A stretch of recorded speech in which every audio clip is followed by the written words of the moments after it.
Now we're moving forward. Let's move now to part 3.5, financial statement notes.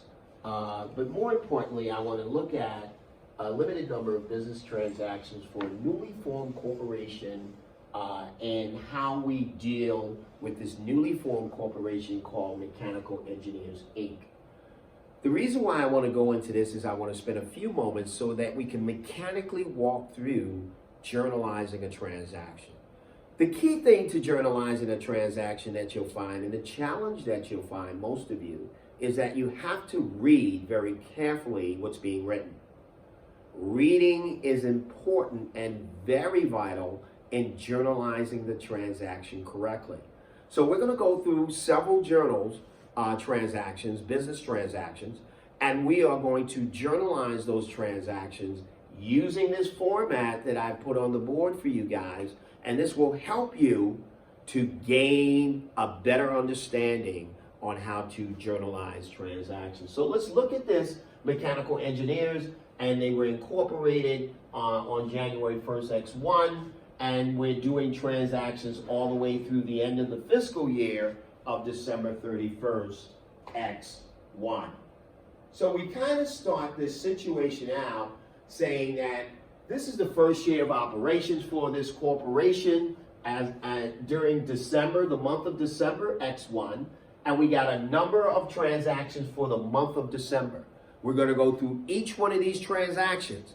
I will walk you through mechanically how it's done. The only way you're going to learn this, guys, you're going to have to do this yourself. Reading the transaction, identifying the accounts that are being affected, and then properly journalizing that transaction. As I mentioned to you, the only way you're going to learn something is through a repetitive action. The more you read, the more you do, the greater confidence you'll have and the confidence level you'll have in journalizing the transaction properly. Let's read.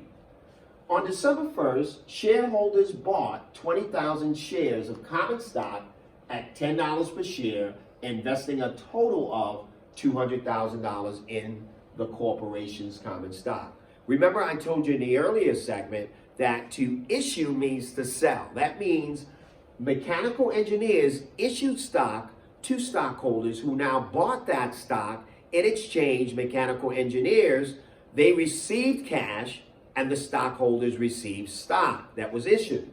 So now we need to journalize that transaction, and let's look at how we journalize it. So the first thing we're going to put here is the date, December 1st. All right? And what happened? What happened in that date is that we issued, Mechanical Engineers Inc. issued, and the shareholders bought 20,000 shares at $10. If you multiply the 20,000 times 10, you get the $200,000 equivalent. What did Mechanical Engineers receive? They got the cash. What is cash? Cash is an asset. Therefore, we didn't have it before. We are establishing it. We're going to debit cash. So in this situation, we are going to debit cash for $200,000, and we're going to credit what? We're going to credit common stock for $200,000. How do I know that we're crediting common stock? What was issued? The problem says common stock was issued. The problem says you received cash or cash was paid for it. Therefore, if you read the problem, it will tell you specifically what accounts are being affected.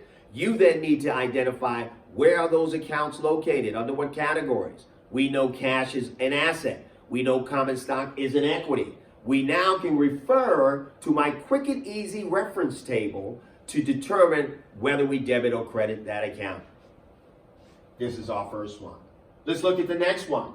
The next one says that we purchased equipment for $100,000. Whenever you see a comma, whenever you see a period, whenever you see a semicolon, stop, think. Ask yourself what happened. We purchased equipment. Bingo! Equipment is what? Equipment is an asset. If we bought it and we're putting it on the books, guess what we need to do to equipment? You're right. We need to debit equipment because that's what we purchased. So again, on 12/1, we're going to debit equipment. How much was the equipment? The equipment was $100,000. Now that we have debited equipment for $100,000, let's continue to read the problem. It says it has an estimated salvage of $4,000. It has an 8-year life, which can be depreciated using the straight line method. That part of this problem or this example, we will deal with later when we deal with adjusting entries. Right now, we know based on the comma, we bought equipment. When you go to the store and buy something, what do you usually purchase it with? You're right. Cash, guap, dollars, cheese, cheddar, Gouda. What is cash? Cash is an asset. Now, when you pay for something in cash, does your cash go up or down? It goes down. Therefore, back to my little helpful reminder, if you're decreasing an asset, what do? You credit it. So now that we bought the equipment with cash, we are going to credit cash for the same $100,000. Remember, I told you in the earlier part of this review session is that your debits and credits, regardless of how many they are in a transaction, the dollar amounts need to equal. As you can see in the problem, your dollar amount of the equipment is 100 and the same equal value was given to cash. Let's look at the next one. You borrowed $80,000 on a demand note payable from a savings and loan organization with an interest rate of 6%. You borrowed money. What happens when you borrow money? What do you get? You're absolutely right. You get the cheddar. You get the cheese. You get the Gouda. You get the guap. What is it? What is that you got? It's cash. What is cash? Cash is an asset. So we need to now do what to cash? Increase it. Look at your little helpful reminder. We are going to increase cash by what we borrowed. Again, on 12/1, we borrowed $80,000, so we're going to debit cash for $80,000. Now, what happened? What happened? Let's read it. We borrowed it on a demand note payable. Oh, I heard that word before. Note payable. Where did I hear that? That is one of the long-term liabilities. That is going to increase or be established because it wasn't there before. Therefore, if we look at our little helpful reminder, we are going to credit notes payable for the same $80,000. As it relates to interest on that note, we'll deal with that in adjusting entries. But right now, we're recording the original transaction in this situation. Let's look at the next one. Paid for professional liability insurance. What did we do? We paid. When you see the word paid, that means what? Cash went out. Paid means you used money, you used dinero to purchase something. So if cash went out because the word paid is existing, we are going to do what to cash? Debit it or credit it? You're absolutely correct. We are going to credit cash in this situation in the amount of $3,200.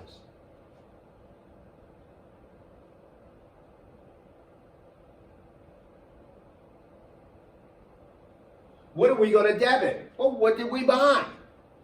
We bought professional liability insurance for, let's continue to read, the next 4 months. For the next 4 months. That means we have a prepaid item because we purchased it today, but the benefit will be for the next 4 months. So we are going to debit prepaid liability insurance for the same amount. If it's a prepaid item, what is it? It falls under what category? You're right. It falls under current assets. So we're going to debit prepaid liability insurance for $3,200. Let's take a look at the very next one. Prepaid, here's the word again, prepaid. Now they gave you the word. In the prior sentence, they wanted you to interpret the correct wording In this sentence, they gave you the word. They said you prepaid $30,000 in building rent for the next 6 months. Same type of situation. In this, and on this particular date, where we prepaid the building rent on 12/1, we are going to debit prepaid rent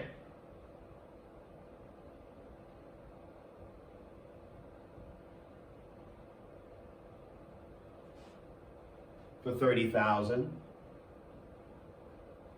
And since we paid for it, we're going to credit cash for $30,000.